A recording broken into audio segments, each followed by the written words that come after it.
NEET 2026 में appear होने वाले हैं तो रुक जाइए। जी हाँ, मेरी ये वीडियो आप तक जरूर पहुंचनी चाहिए न्यू प्रपोजल के रिगार्डिंग। जी हाँ, नीट 2026 की गाइडलाइंस बदल सकती हैं। न्यू प्रपोजल अगर एक्सेप्टेड हो गया तो आपका परसेंटाइल स्कोर परसेंटेज में शिफ्ट हो सकता है। एंड वी ऑल नो कि अगर वो परसेंटेज में शिफ्ट हो गया तो बहुत सारे एवरेज स्टूडेंट्स के लिए ये रिस्क फैक्टर होगा। जी हाँ, रिस्क इतना बड़ा होगा कि आज 2025 तक जितने भी बच्चे क्वालिफाई करते थे वो परसेंटाइल बेसिस पर उनका जो नंबर था वो ज़्यादा होता था, पर परसेंटेज में नंबर विल डिक्रीज। एंड ये प्रॉब्लमेटिक है हमारे ऑल द नीट स्टूडेंट्स जो प्लान कर रहे हैं 2026 में अपना MBBS abroad destination. So please stay tune with Akshara, stay tune with doctor Akanksha and check out this video of mine for the new update of NMC। Thank you. तो चलिए start करते हैं। ये प्रपोजल का इम्पैक्ट हमारे आने वाले नीट स्टूडेंट्स पे and NEET 2026 and also to all the FMGs there, क्या इफेक्ट होने वाला है अगर ये प्रपोजल सच में लागू कर दिया जाए तो। चलिए देखते हैं। सो see basically times of India पे पब्लिश्ड है और हम जानते हैं कि इस साल नीट 2026 के लिए सबसे ज़्यादा रजिस्ट्रेशंस हुए हैं। Above 20 lakhs of students registered for NEET 2026। तो आफ्टर दैट ये हमारे पास प्रपोज़ल आया है जिससे इस प्रपोज़ल में उनका कहना ये है कि हमारे पास डॉक्टर्स की क्वालिटी आएगी रेदर देन क्वांटिटी। तो उसको फिल्टर आउट करने के लिए ये प्रपोज़ल दिया गया है। तो ये ऑफिशियली पब्लिश्ड है। अब मैं आपको इस प्रपोज़ल का थोड़ा सा एक्सप्लेन कर देती हूँ। नाउ बेसिकली प्रपोज़ल क्या कहता है? प्रपोज़ल कह रहा है कि अब तक नीट के जो पूरी वैल्यूएशन होती थी वो परसेंटाइल बेस्ड होती थी, लेकिन अब वो परसेंटाइल को परसेंटेज में स्विच कर रहे हैं। ठीक है, तो मैं सबसे पहले हिंट करना चाहूँगी कि एक्चुअली परसेंटाइल जो अब तक चल रहा था वो एक्चुअली में था क्या। तो यहाँ पे देखिए, how many students you performed better then, that means कितने students, suppose 26 lakhs of students register हुए हैं तो out of 26 lakhs of students आपने कितनों से बेहतर परफॉर्म किया है, इस बेस पे आपकी परसेंटाइल निकाली जाती थी। दैट मीन्स परसेंटाइल रिलेटिव है, यानी किसके रिलेटिव है, कितने बैठे हैं, कितने अपीयर हुए हैं। Okay, so suppose for an example अगर हम 50 परसेंटाइल लेते हैं that means you performed better then 50% of the students.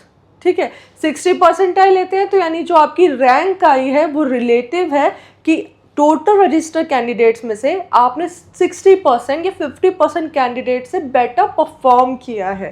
ठीक है, अब यहाँ पे मार्क्स कोई मैटर नहीं करते थे आपके, अगर हम यहाँ पे सिर्फ क्वालिफाइंग क्राइटेरिया को ही ले रहे हैं। ठीक है, योर रैंक मैटर्स, रैंक इसलिए ही मैटर करती है क्योंकि रिलेटिव है। ठीक है, अब यहाँ पे देखिए, whether the paper is tough और ईजी, क्या इफेक्ट होता है परसेंटाइल का, क्योंकि इस टाइम पे जितने साल से भी ये परसेंटाइज चल रहा है इसमें स्टूडेंट्स का बहुत फ़ायदा हुआ है। जो बिलो एवरेज भी थे वो भी कहीं ना कहीं नीट क्वालिफाई कैटेगरी में आ जाते थे। ठीक है, सो पेपर टफ हो या इजी हो, परसेंटाइल उसको अपने आप एडजस्ट कर लेता था। सपोज अगर पेपर टफ आया है तो ऑब्वियस है बहुत कम स्टूडेंट्स जो हैं वो थोड़ा आपका जो मेरिट है वो भी गिरेगा, बहुत कम स्टूडेंट्स क्वालिफाई करेंगे। तो क्योंकि यहाँ पे मार्क्स का जिक्र नहीं है, यहाँ पे सिर्फ आपका रिलेटिव है कितने रजिस्टर कैंडिडेट्स में से कितने लोगों ने क्वालिफाई किया है, तो उस बेसिस पे टफ एग्जाम में भी same number of students qualify कर जाते थे। तो ये परसेंटाइल है।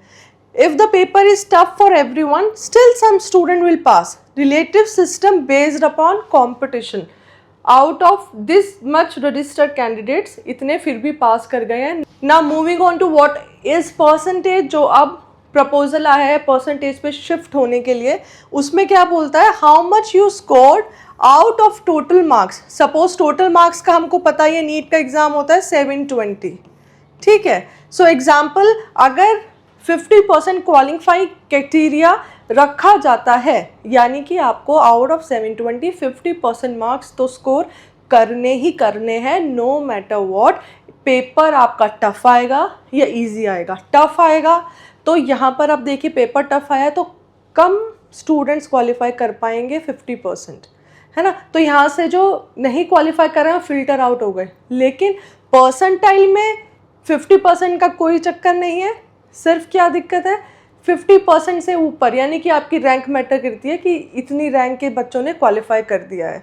तो ये इतना बड़ा डिफरेंस है। यहाँ पे बहुत बच्चे बिलो एवरेज हैं या फिर एवरेज वाले भी जो बच्चे हैं, यहाँ पर उनके ऊपर एक बहुत ये प्रॉब्लमेटिक सीन हो जाएगा। नंबर ऑफ क्वालिफाइड स्टूडेंट्स बहुत कम हो जाएंगे, ठीक है।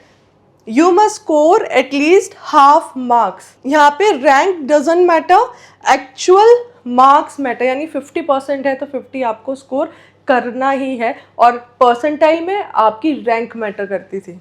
अब ये मैंने बताया ही है परसेंटेज में क्या रियलिटी होती है। पेपर टफ है या इजी है, कट ऑफ सेम रहेगा। अगर सपोज कट ऑफ हमारा इस बार जाता है 150 मार्क्स, तो 150 मार्क्स जिसने भी स्कोर किए हैं वो ही क्वालिफाई होता है, उसके बाद कोई क्वालिफाई नहीं रहेगा। जबकि परसेंटाइल सिस्टम्स में और भी स्टूडेंट्स आ जाते थे बेस्ड अपॉन देयर रैंक, ठीक है। नाउ अब ऑथोरिटीज़ की बात आती है। हमें ये सब हम जानते ही हैं। हु कंट्रोल्स द चेंज, ये कंट्रोल कौन करता है? NMC make rules and policies, पूरी ऑथोरिटी होती है एनएमसी के पास। वो कौन से रूल्स बनाए, कौन से चेंज करे, कौन से नहीं। एनबीई क्या करता है? एफएमजी को कंडक्ट करता है एंड एनटीए कंडक्ट करता है नीट। तो जो फाइनल डिसीजन रहता है वो एनएमसी का रहता है। हम सब जानते हैं जितने भी एमबीबीएस अब्रॉड स्टूडेंट्स हैं उनकी सारी गाइडलाइंस भी, एफएमजी की गाइडलाइंस भी, सब कुछ एनएमसी पे डिपेंड करता है।